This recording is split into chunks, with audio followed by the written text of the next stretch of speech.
আসসালামু আলাইকুম রহমতুল্লাহি ওয়া বারাকাতুহু। প্রিয় সুধী, বর্তমানে ঘূর্ণিঝড় রেমেল চলতেছে।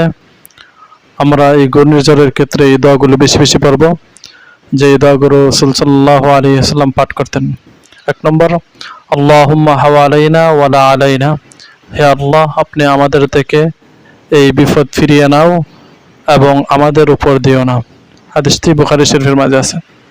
2 নম্বর, রাসূল সাল্লাল্লাহু আলাইহি ওয়াসাল্লাম আরেকটি দোয়া পাঠ করতেন, আল্লাহুম্মা ইন্নী আসআলুকা খায়রাহা ওয়া খায়রা মা ফিহা ওয়া খায়রা মা উরসিলাত বিহি ওয়া আউযু বিকা মিন শাররিহা ওয়া শাররি মা ফিহা ওয়া শাররি মা উরসিলাত বিহি। এই হাদিসটি মুসলিম শরীফের মাঝে আছে।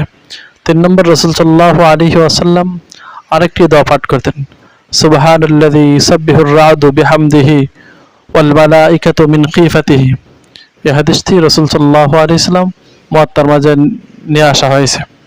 4 নম্বর, রাসূল সাল্লাল্লাহু আলাইহি ওয়াসাল্লাম আরেকটি দোয়া পাঠ করতেন, আল্লাহুম্মা লা তাকতুলনা বিগাদাবিকা ওয়া লা তুহলিকনা বিআযাবিকা ওয়া আফিনা ক্বাবলা যালিক।